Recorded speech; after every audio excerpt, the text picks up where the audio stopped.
दुर्भाग्य। बंधुओं, पुण्य पाप ये दोनों जीव को बंधन में डालते हैं।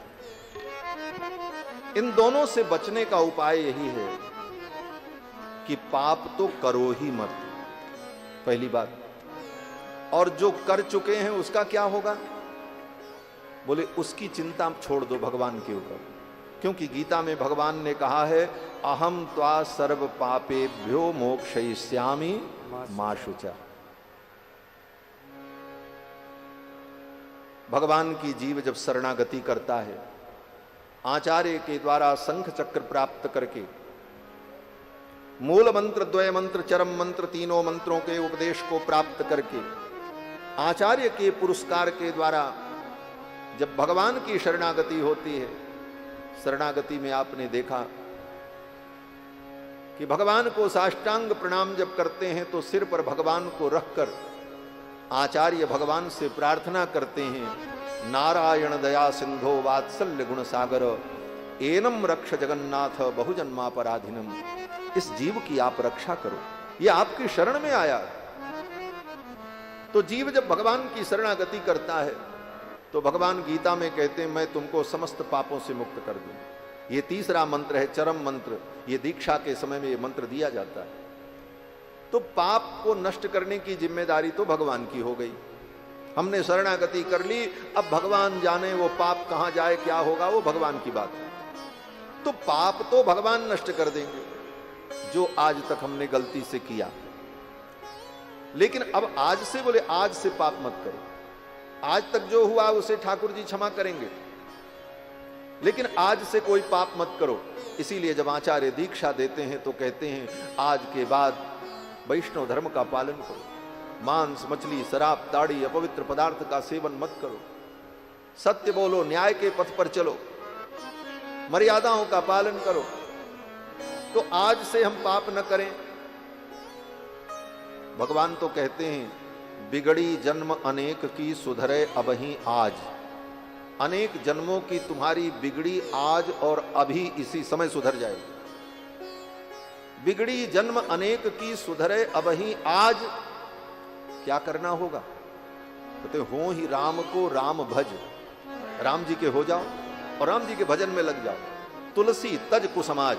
कुसमाज को छोड़कर, कुसंग को छोड़कर भगवान के भजन में लग जाओ। यही शरणागति है, यही रामायण का सिद्धांत है। और गीता में भी अंत में भगवान ने यही बताया है अर्जुन को। तो शरणागति कर लेने पर पाप भगवान नष्ट कर देते हैं। आगे हम पाप करेंगे नहीं। और पुण्य, बोले पुण्य जो भी करो वो भगवान को समर्पण कर दो, अपने लिए मत रखो। पुण्य करो, दान करो, यज्ञ करो, तीर्थ करो, तप करो, लेकिन सब करते हुए भगवान से यही कहो, भगवान से प्रार्थना करो, हे प्रभु ये सब मैं आपको अर्पण कर रहा हूं। तद ब्रह्मार्पणमस्तु। ब्रह्म को, परमात्मा को अर्पण कर। इसीलिए जब यज्ञ होता है, कोई कर्मानुष्ठान होता है, तो यज्ञ में कर्मानुष्ठान के अंत में ब्राह्मण लोग क्या कहते हैं? बोले हाथ में जल लेकर के ये यज्ञ जो तुमने किया, जो धर्म तुमने किया, जो पुण्य किया, इस पुण्य को भगवान को अर्पित कर दो। अनेन यज्ञेन भगवान श्री रामचंद्र प्रियताम नमम। भगवान को अर्पण करो। तो पुण्य का समर्पण और पाप का स्वरूप से त्याग, और पहले जो पाप पुण्य है उसके जिम्मेदारी भगवान पर छोड़कर शरणागत निश्चिंत हो जाता है। शरणागत भक्त पूर्ण रूप से भगवान पर आश्रित हो जाता है। मेरे पाप पुण्य आप जानो, आगे मैं कोई पाप करूंगा नहीं।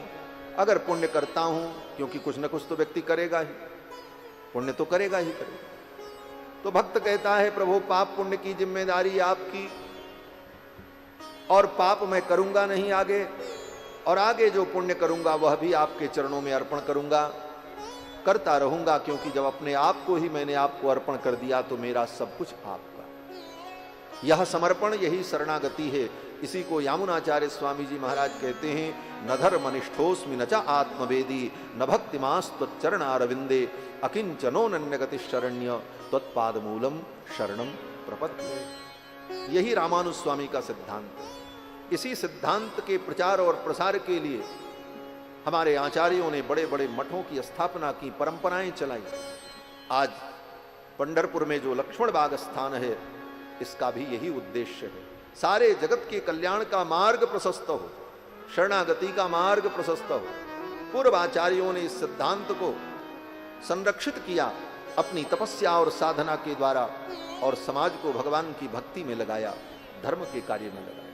ये बड़े बड़े मठ मंदिर धर्म के कार्य के लिए, समाज के कार्य के लिए तो सरकारों की जिम्मेदारी है। सरकारें जनता से टैक्स लेती हैं, सरकारें जनता से टैक्स लेती हैं, इसलिए जनता के हित का जो कार्य है उसकी जिम्मेदारी सरकार की बनती है। सड़क कौन बनाएगा? बोले सरकार बनाएगी। बिजली पानी की व्यवस्था कौन करेगा? बोले सरकार करेगी। अस्पताल की व्यवस्था कौन करेगा? बोले सरकार करेगी। ये सरकार का काम है, क्योंकि सरकार उसके बदले में कर लेती है, टैक्स लेती है। लेकिन मठ मंदिर, बोले मठ मंदिर धार्मिक टैक्स लेते हैं। तो धार्मिक टैक्स जहां दिया जाता है, जो दान किया जाता है, उसका उपयोग यह है कि उसके द्वारा धर्म की रक्षा हो, वेद की रक्षा हो, परंपराओं की रक्षा हो। क्यों? बोले इनके कार्य के लिए सरकारें कुछ नहीं करती। सरकारें हमारे धर्म की रक्षा का कोई प्रयास नहीं करती, क्योंकि सरकार तो धर्मनिरपेक्ष है। तो सरकार से हमारे धर्म की रक्षा की कोई आशा नहीं है। इसीलिए संतों ने बड़े बड़े मठों को स्थापित किया, और उसका उद्देश्य यही कि मठों के माध्यम से, मठों में दी गई दान की संपत्ति से, भगवान की संपत्ति से भगवान की सेवा हो, गौशाला हो, वेद पाठशाला हो, पुस्तकों का प्रकाशन हो, बड़े बड़े धार्मिक आयोजन हो, सत्संग का आयोजन हो, लोगों को ज्ञान का मार्ग मिले, लोगों को भक्ति का मार्ग मिले, लोगों को कल्याण का मार्ग। इसीलिए बड़े बड़े आश्रम, बड़े बड़े संस्थान संतों के द्वारा बनाए जाते हैं।